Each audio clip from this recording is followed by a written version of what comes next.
Hello good morning दोस्त, Ravi online classes में आपका स्वागत है। इस वीडियो में हम लोग देखेंगे केमिस्ट्री का पदार्थ का वर्गीकरण। मोस्ट 90 क्वेश्चन है दोस्तों, कम समय में आप लोग देख लीजिएगा। यह स्पेशल रेलवे टेक्नीशियन के लिए बनाया गया है कि कम समय में, अगर अभी तक कुछ नहीं पढ़े हैं इसे पढ़ के जरूर देना जाना। पहला क्वेश्चन है, पदार्थ उस वस्तु को कहते हैं। दोस्तों, पदार्थ उस वस्तु को कहा जाता है जिसका अपना कुछ द्रव्यमान होना चाहिए। द्रव्यमान होगा तभी वह वस्तु होगा। जिसका अपना कुछ आयतन होता है, जो अवरोध उत्पन्न करता है, वो सभी क्या कहलाते हैं? पदार्थ कहलाते हैं। निम्नलिखित में कौन सा एक पदार्थ नहीं है? पत्थर, जल, दूध, बल, 4 ऑप्शन है। तो ये 4 ऑप्शन में कौन सा पदार्थ नहीं है? तो जिसमें द्रव्यमान होता है वही पदार्थ होता है। तो बल में द्रव्यमान नहीं है, ताकत बल है, तो इसलिए बल में एक पदार्थ नहीं है। निम्नलिखित में कौन सा एक पदार्थ है? तो ऊष्मा में द्रव्यमान नहीं है, ताप में द्रव्यमान नहीं है, सुंदरता में द्रव्यमान नहीं है। तो इसका राइट आंसर हो जाएगा भोजन में क्या है? द्रव्यमान है, तो भोजन एक प्रकार का पदार्थ है। निम्नलिखित में कौन सा एक गुण पदार्थ में नहीं पाया जाता है? तो पदार्थ अति सूक्ष्म कण, अणु या परमाणु का बना होता है। तो हाँ, पदार्थ अति सूक्ष्म कण या अणु या परमाणु का बना होता है। पदार्थ के कणों के बीच जो कण होता है अनवरत गतिशील होते हैं। पदार्थ के कण के बीच कोई आकर्षण बल नहीं होता, तो नहीं। पदार्थ के कणों के बीच जो होते हैं ना, पदार्थ के कणों के बीच आकर्षण बल होता है, क्योंकि इनके बीच रिक्त स्थान होते हैं। कुछ में रिक्त नगण्य होते हैं, कुछ में रिक्त अपेक्षा ज्यादा होते हैं। तो पदार्थ के कण के बीच कोई आकर्षण बल नहीं होता। यह गलत है। ऑप्शन नंबर सी क्या हो जाएगा? गलत है। पदार्थ के भौतिक वर्गीकरण में निम्न में से कौन सा एक शामिल नहीं है? पदार्थ के भौतिक वर्गीकरण में निम्न में से कौन सा एक शामिल नहीं है? तो पदार्थ के भौतिक वर्गीकरण में कौन कौन हो जाएंगे? तो ठोस हो जाएंगे, द्रव हो जाएंगे, गैस। लेकिन धातु का वर्गीकरण नहीं है। पदार्थ को भौतिक वर्गीकरण में 3 भागों में बांटा गया है, ठोस, द्रव और गैस। पदार्थ के मुख कितने अवस्था पाए जाते हैं? तो पदार्थ के मुख पूछेगा तो 3 होगा, अधिकतम पूछेगा तो 5 होगा। पदार्थ की अवस्था का अधिकतम संख्या कितनी होती है? तो 3। पदार्थ की अवस्थाओं की अधिकतम संख्या कितनी होती है? सॉरी, 5 होगा। क्या होगा? अधिकतम संख्या 5 होगा।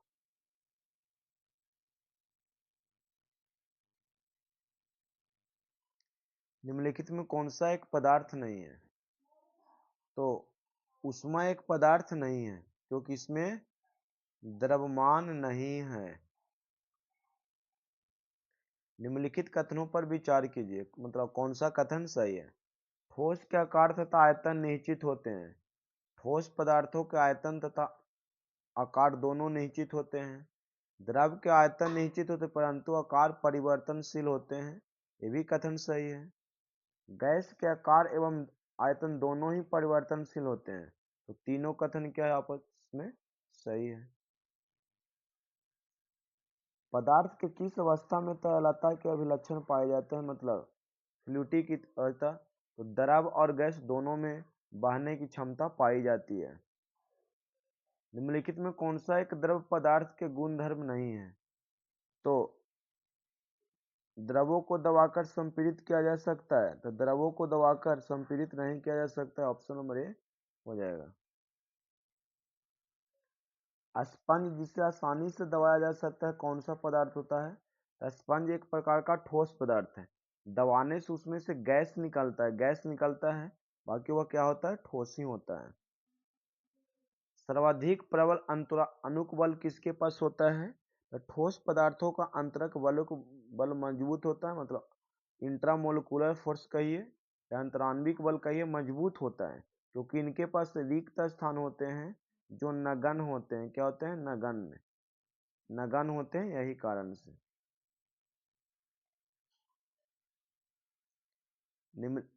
निम्नलिखित कथनों पर विचार कीजिए। तो ठोस के कणों के बीच अंतरा अणुक बल सबसे अधिक होता है। तो ठोस के कणों के बीच अंतराअणुक बल क्या होता है? सबसे अधिक होती है। गैसों के कणों के मध्य अंतराअणु का स्थान सबसे अधिक होता है। तो दोनों कथन क्या है? सही है।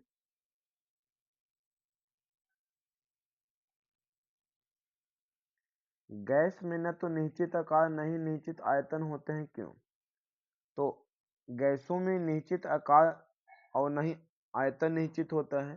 गैसों के कण का निश्चित स्थान नहीं होता है तथा ये कण किसी भी तरह गति करने के लिए स्वतंत्र होते हैं।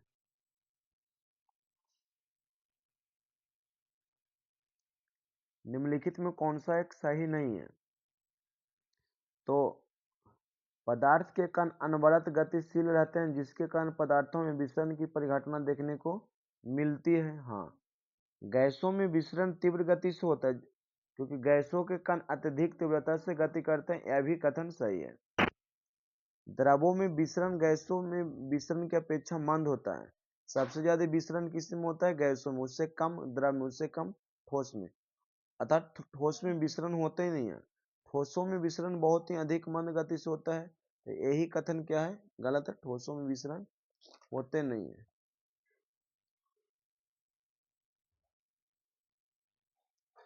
वह बल जो पदार्थ के कणों को एक साथ बांध कर रखता है क्या कहलाता है? अंतराअणुक बल कहलाता है। क्या कहलाता है? अंतराअणुक बल।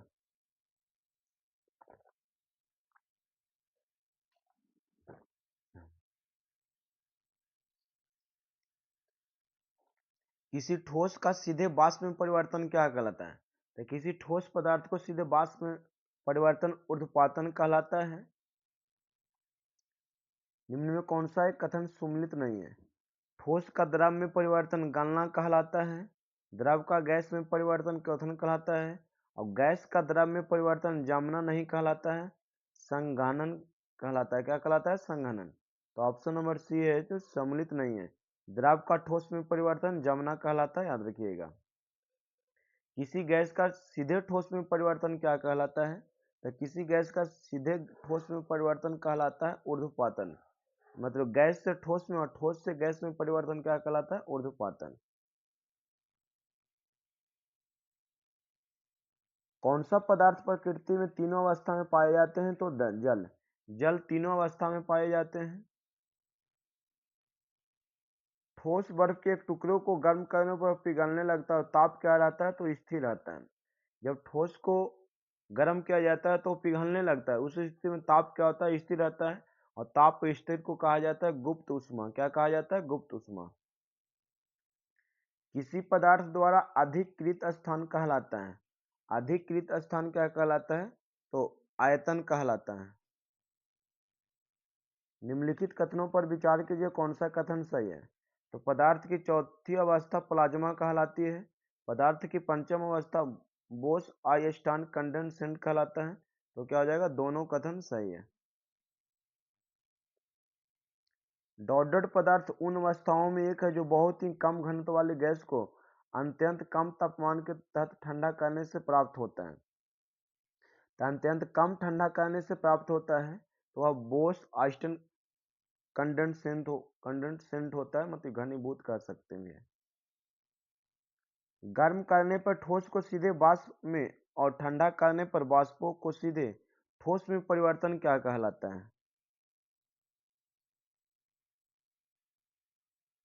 तो इस क्रिया को कहा जाता है ऊर्ध्वपातन। निम्नलिखित में कौन सा कथन गलत है? किसी द्रव को संपीड़ित करना आसान होता है जबकि गैस को कठिन है। तो किसी द्रव को संपीड़ित करना आसान होता है जबकि गैस को कठिन है, यह कथन गलत है। गैसों की भांति ठोसों को संपीड़ित नहीं किया जा सकता है, क्यों? क्योंकि ठोस पदार्थ में अंतरा अणु का स्थान अत्यंत कम होता है, यही कारण से। निम्नलिखित में सही कथनों को पहचान कीजिए। ठोस कणों में किसी प्रकार का वेग नहीं होता है। पदार्थ में द्रव्यमान नहीं होता है। ठोस पदार्थ की आकृति अनिश्चित नहीं होती है। गैस का आयतन अनिश्चित होता है। तो यहाँ पे जो क्वेश्चन है, कौन सा कथन सही है? तो गैस का आयतन अनिश्चित होता है। तो क्या हो जाएगा इसका राइट आंसर डी। निम्नलिखित में किसमें अंतराण्विक बल प्रबलतम है, मतलब अंतराण्विक बल सबसे ज्यादा होगा। तो रुई भी पदार्थ है, दाल भी हाइड्रोजन, तो दाल में अंतराण्विक बल रुई की अपेक्षा ज्यादा होता है क्योंकि ठोस पदार्थ है। ठोसों को संपीड़ित नहीं किया जा सकता है क्योंकि, तो ठोसों को संपीड़ित नहीं किया जा सकता है क्योंकि इनके अंतराण्विक बल प्रबलतम होते हैं, इनके कणों को गति बांधित होती है, इनके कण अच्छी प्रकार व्यवस्थित होते हैं, ये तीनों हैं, यही कारण से संपीड़ित नहीं किए जा सकते हैं। निम्नलिखित में कौन एक छद्म ठोस है, मतलब अक्रिस्टलीय है। तो रबर अक्रिस्टलीय है, और कोलतार के आसवन के बाद बचा हुआ ठोस कोक जो होता है जो अक्रिस्टलीय पदार्थ है। 2 और क्या हो जाएगा 4। बताइएगा क्वेश्चन नंबर नेक्स्ट 33। निम्नलिखित में कौन से कथन असत्य हैं। सभी ठोस पदार्थ बराबर आयतन परमाणुओं की समान संख्या होती है। तो दोस्तों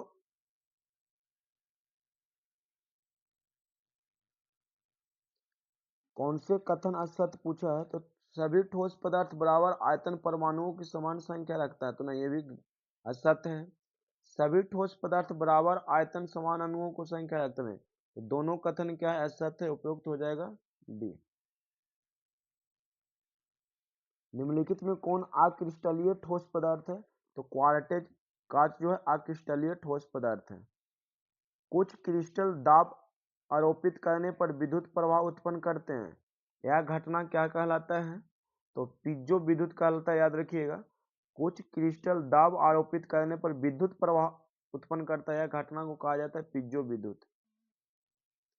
निम्नलिखित में कौन सा कथन सही है, तो 36 का राइट आंसर हो जाएगा कथन तथा वाष्पन दोनों ही सतही घटना है। तो कथन तथा वाष्पन दोनों सतही घटना नहीं है, वाष्पन जो है सतह पे घटना घटता है, लेकिन कथन की क्रिया पूरे लिक्विड में होती है। क्वथन एक सतही परिघटना है किंतु वाष्पन एक अस्तुलकरण, ये दो गलत है, तो सही नहीं है। क्वथन और वाष्पन दोनों ही अस्तुल घटना है, आयतन में घटे तो नहीं, दो ये भी गलत है। तो सही पूछा है तो ऑप्शन नंबर क्या हो जाएंगे, डी सही हो जाएंगे। मतलब क्वथन एक अस्थूल घटना है जबकि किंतु वाष्पन सतही घटना है। गैसों के संबंध में निम्न में से कौन सा कथन सही है, तो गैसों के संबंध में से गैसों का भार उस पात्र को तौलकर ज्ञात नहीं किया जा सकता है जिसके अंदर गैस भरी है। तो कथन सही नहीं पूछा है, तो ऑप्शन नंबर क्या हो जाएगा, डी। निम्नलिखित में कौन ऊर्ध्वपातिक पदार्थ नहीं है, तो कपूर, नेफ्थलीन, अमोनिया जो है ये तीनों को तो क्या है, ऊर्ध्वपातन पदार्थ कहिए।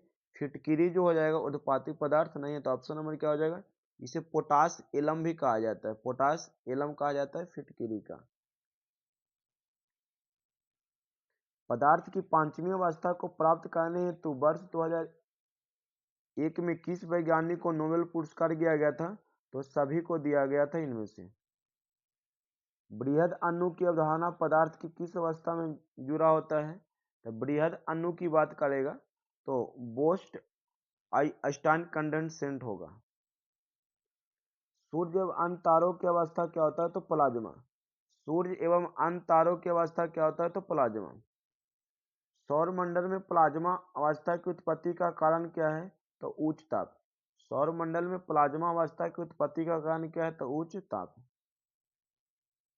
प्रतिदीप्ति ट्यूब तथा नियॉन संकेतक बल में पदार्थ की कौन सी अवस्था प्रकाश उत्पन्न करता है, तो प्लाज्मा हो जाएगा, क्या हो जाएगा, प्लाज्मा।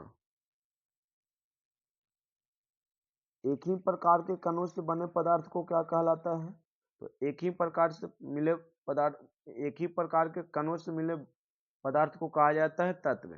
तत्व में सिर्फ एक ही प्रकार के होते हैं, सिर्फ परमाणु होते हैं।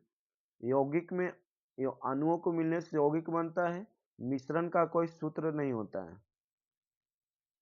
दो या दो से अधिक तत्वों को एक निश्चित अनुपात में संयोग करने से बना पदार्थ क्या कहलाता है, तो यौगिक कहलाता है। निम्नलिखित में कौन एक शुद्ध पदार्थ है, शुद्ध पदार्थ पूछा है, तो शुद्ध पदार्थ हो जाएंगे, तत्व शुद्ध पदार्थ होता है दोस्तों, याद रखिएगा। तो टीन क्या होगा, एसन क्या हो जाएगा, टीन का संकेत एसन, जो शुद्ध पदार्थ है।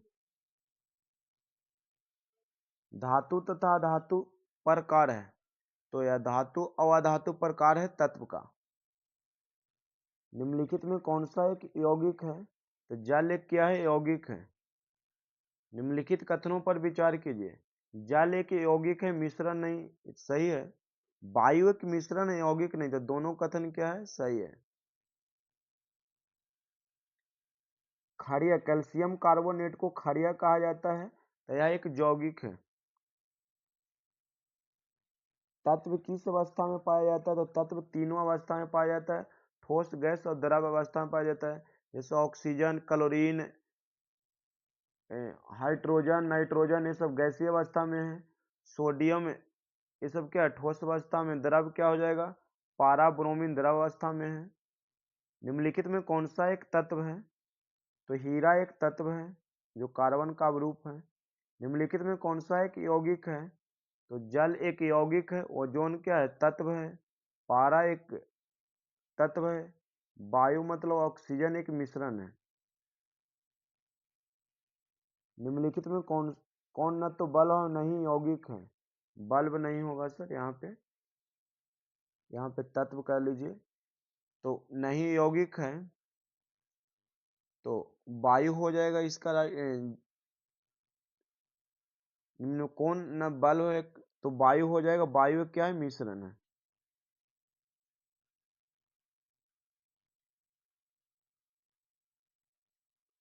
निम्नलिखित में कौन सा कथन यौगिक के बारे में सही नहीं है, तो यौगिक में पदार्थ की मात्रा का संयोजन अनिश्चित होता है।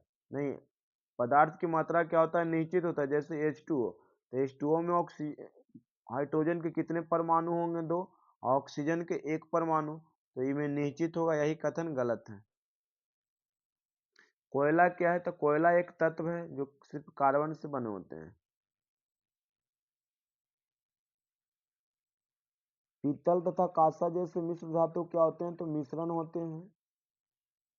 निम्नलिखित में रासायनिक यौगिक कौन सा है, रासायनिक यौगिक हो जाएंगे यहाँ पे अमोनिया। अमोनिया क्या है, NH3। तो जब 2 या 2 से अधिक तत्व आपस में मिलकर एक नए पदार्थ बनाता है तो इसे यौगिक कहा जाता है। जल एक यौगिक है, मिश्रण नहीं, क्योंकि इसमें रासायनिक बंधनों से जुड़े 2 भिन्न तत्व होते हैं। बारूद क्या है, तो बारूद एक मिश्रण है। बारूद एक क्या है, मिश्रण है। निम्नलिखित कथनों पर विचार कीजिए, कौन सा कथन सही है। पदार्थ को यदि उसके अवयवों में भौतिक विधियों द्वारा पृथक किया जा सकता तो वह मिश्रण है, तो मिश्रण को भौतिक विधि द्वारा पृथक किया जाता है। पदार्थ को यदि उसके अवयवों को भौतिक विधियों द्वारा पृथक नहीं किया जाता तो वह यौगिक है। हाँ, तो यौगिक को भौतिक विधियों द्वारा पृथक नहीं किया जाता है, रासायनिक विधियों द्वारा पृथक किया जाता है, तो दोनों कथन क्या है, सही है। निम्नलिखित में कौन एक विषमांगी मिश्रण है, तो विषमांगी मिश्रण क्या हो जाएंगे, दूध।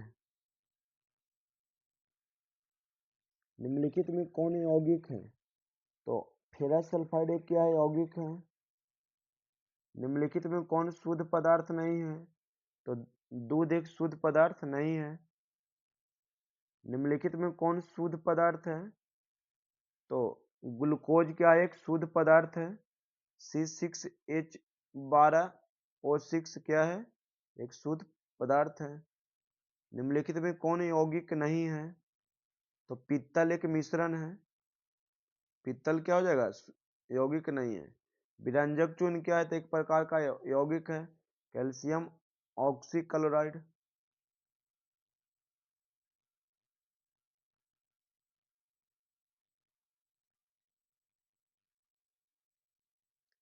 सुमलित कीजिए। हीरा किसका है, तो कार्बन। संगमरमर में क्या रहता है, कैल्शियम। रेत बालू में क्या रहता है, तो सिलिकॉन। और मानिक में एल्युमिनियम।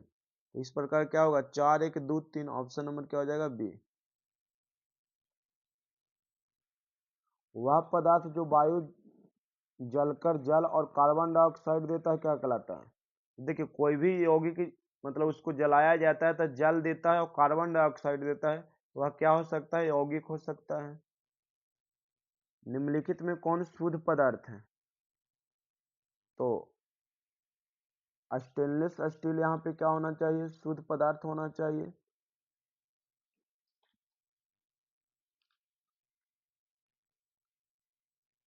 आश्रित जल हो जाएगा, क्या होगा, आश्रित जल।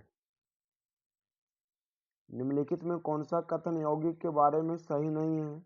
तो यौगिक के बारे में सही नहीं है, इसके अवयवों को भौतिक विधियों द्वारा अलग कर सकते हैं।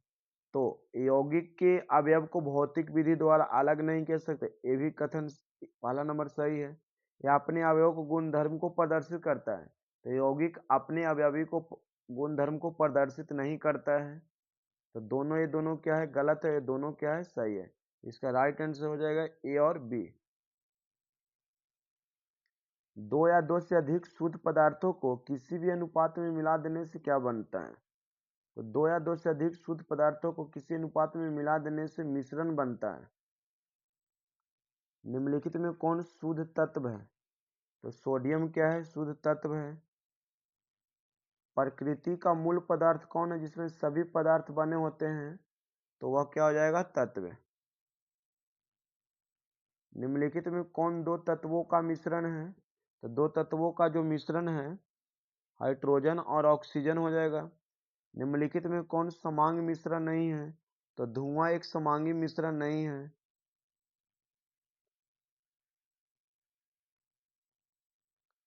सोडा वाटर किस तरह का मिश्रण है? तो सोडा वाटर द्रव तथा गैस का मिश्रण है। विश्व का प्रत्येक पदार्थ अत्यंत सूक्ष्म कणों से मिलकर बना होता है। यह सर्वप्रथम किसने किया था? तो ऋषि कनाद ने बताए थे कि विश्व का प्रत्येक पदार्थ अत्यंत सूक्ष्म कणों से मिलकर बना होता है। ठोस से द्रव तथा द्रव से गैस में रूपांतरित होने वाले पदार्थ के नमूनों को क्या कहते हैं? ठोस से द्रव तथा द्रव से गैस में रूपांतरित होने वाले नमूनों को क्या कहा जाता है? तो इसमें घनत्व में परिवर्तन होता है। जब पदार्थ की अवस्था में परिवर्तन होता है तो घनत्व में परिवर्तन होता है। निम्नलिखित में किस पदार्थ में ऑक्सीजन नहीं है? तो रेत में ऑक्सीजन है क्योंकि सिलिकॉन डाइऑक्साइड होता है। कांच में ऑक्सीजन है, सीमेंट में ऑक्सीजन है। तो मिट्टी का तेल में ऑक्सीजन नहीं है। निम्नलिखित में कौन अधातु है? तो ऑक्सीजन क्या है, अधातु है। बाकी लोहा तांबा जस्ता क्या है, धातु। निम्नलिखित कथनों पर विचार कीजिए। तत्व हमेशा ठोस होते हैं। तो तत्व हमेशा ठोस होते हैं? नहीं, तत्व हमेशा ठोस नहीं होते हैं। यौगिक ठोस द्रव हो सकते हैं परंतु गैस नहीं। तो ये भी कथन गलत है। मिश्रण ठोस या द्रव गैस हो सकते हैं। हाँ, मिश्रण तीनों अवस्था में हो सकते हैं। ठोस द्रव या गैस तीनों अवस्था में हो सकते हैं। तो क्या हो जाएंगे, सिर्फ यहाँ पे सिर्फ कर लीजिए, केवल 3 हो जाएगा आंसर। सोडियम क्लोराइड तथा अमोनियम क्लोराइड के मिश्रण किसके द्वारा पृथक किया जा सकता है? सोडियम क्लोराइड तथा अमोनियम क्लोराइड के मिश्रण को किसके द्वारा पृथक किया जा सकता है? तो ऊर्ध्वपातन विधि द्वारा अलग किया जा सकता है। दो अमिश्रणशील द्रवों को पृथक करने की विधि क्या होता है? तो पृथकारिक विधि। ठोस अशुद्धियों को शुद्धिकरण के लिए निम्नलिखित में कौन सी प्रक्रिया उपयुक्त है? तो आसवन हो जाएगा।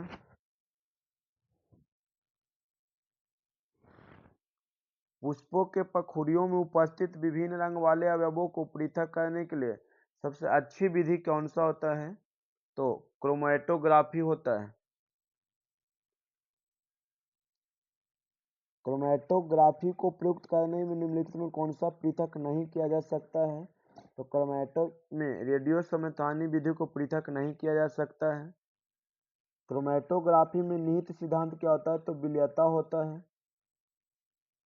लौह चून और सल्फर के मिश्रण से दोनों को पृथक करने हैं तो निम्नलिखित में किस द्रव का उपयोग किया जाता है? तो कार्बन डाइऑक्साइड का। किसी द्रव में अबिलेय अति सूक्ष्म कणों को द्रव से अलग करने के लिए किसी द्रव में अबिलेय अति सूक्ष्म कणों को द्रव से अलग करने के लिए निम्नलिखित में किसका प्रयोग किया जाता है? तो क्रिस्टलीकरण का। वायु के अवयवों गैसों को किस विधि से पृथक किया जा सकता है? तो प्रवाजी आसवन विधि द्वारा। ठोस बर्फ के एक टुकड़ों को गर्म करने पर पिघलने लगता है। तो रिपीटेड क्वेश्चन है, स्थिर रहता है। पृथ्वी के भूपटल पर सबसे अधिक मात्रा में पाए जाने वाला तत्व क्या है? तो तत्व पूछेगा तो ऑक्सीजन होगा 46.6%, और धातु पूछेगा तो क्या होगा? अल्युमिनियम।